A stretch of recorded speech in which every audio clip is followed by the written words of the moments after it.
So, Phil Curry, basically the Greens' motion that succeeded suggested they go out into their electorates and see what they think.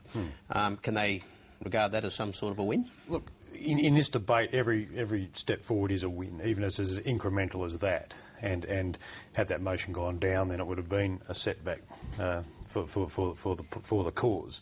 I think the thing to bear in mind here is the push for same-sex marriage has been a lot more advanced within the Labor Party.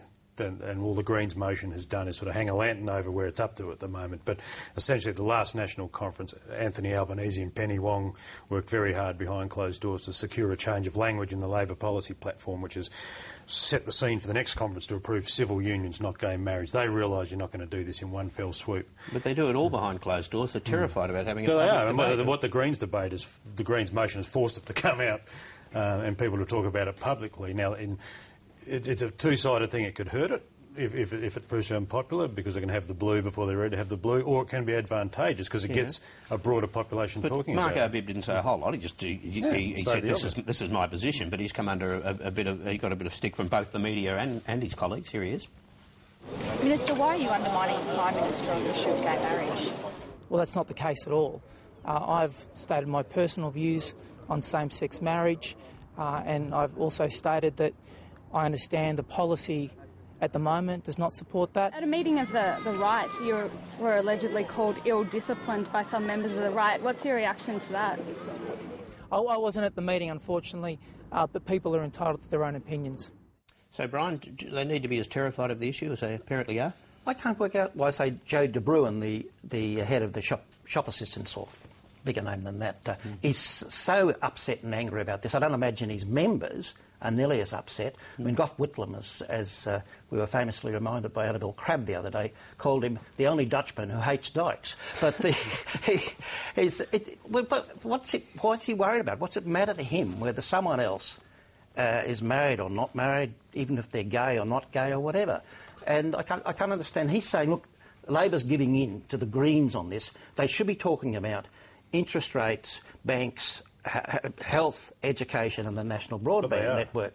Well, the Greens are basically on side with everything Labor's saying. They're a bit ahead of them on a couple. There's no big split there. It's very odd. I think one of the problems is for Labor is that it exposes the whole issue. This is why they're frightened of it. A gap between the tribal wisdom of the elite that sort of becomes Labor Party MPs and the actual Labor Party voters. I think there is the traditional voters, the working class, blue class voters. That's what scares them. I mean, if Mark Arbib had said, I'm not completely on the side of the position on the Afghanistan war, they wouldn't have been half as explosive. But the problem is, I think a lot of Labor Party people figure out that Julia Gillard's heart is not in this idea of banning same-sex marriage, and this will bring it out. And her problem is that she made a fundamental commitment going into this election that the Labor Party position on gay marriage would not change, and she made it directly to the Christian lobby. So they're making a choice here about whether they support the more socially conservative in the community or they let the socially progressive people run free. They're choosing to patronise the more socially conservative, which is unusual, isn't it? Well, what's this thing about progressive, Barry? I mean, always this mantra that, the end of history is in one direction and everything, is progressive, and that don't get trapped into that. There's a lot that the progressives have championed that turned out to be a disaster. Now, the thing about gay marriage is that essentially marriage is, I think, the reason that there's a thing about marriage is to make sure that kids are put in an environment where they're socialised, and that is with parents that are forced to stick together by custom, by tradition, and by the institution of marriage. And if this gay marriage weakens that, I think that's a conservative. How well is that going when most marriages end in 50% of marriages end in divorce? So I'm not sure whether. So let's trample what's left completely. Whether traditional marriages have got that over. Wouldn't conservatives back marriage? I would have thought they'd been much happier that people be married rather than living in sin. But anyway, I think you'll find most people consider it a relatively innocuous issue, one of great disinterest. It's not a major vote turner. No, and appears to be what the Labor Party and the fears. thing is, Gillard doesn't want to get in the fight now. She's brought the National Conference forward till December next year. It's more than a year away. So we'll have the fight then. Let's not have it now. She doesn't want to get stuck talking on it because you've got a lot of other stuff to talk about.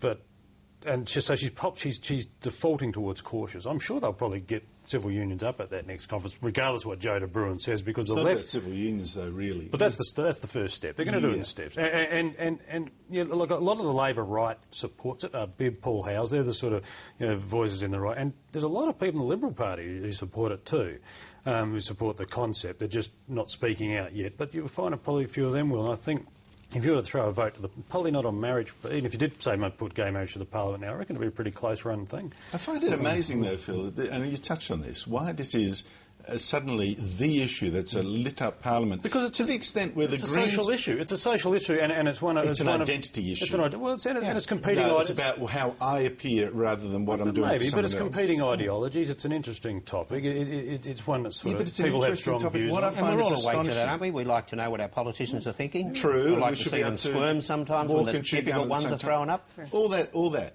But the point is that the gays are saying, the Greens are saying that, for example, they couldn't support a motion for a cost benefit or the NBN to be referred to the Productivity Commission because it came as a surprise to them. It seems they were too preoccupied with gay marriage instead. I think it's unfair. No, that is not unfair. I think that's just precisely walk and chew gum at the same time. They couldn't walk and chew gum at the same time, and that is the problem. I think this is extraordinary that what is, in fact, while it's keenly felt by some people, is still, in the wider context, the minority issue has trumped a serious consideration of something that could cost every family. If you're actually in Parliament last week, they spent this much time in the Parliament talking about gay marriage and that much time talking about the NBN. What are we doing? We talked about it a lot because it's what you call a talking point issue. Exactly. It's an interesting issue. It sells papers. It and promotes it's a radio. moral posturing issue.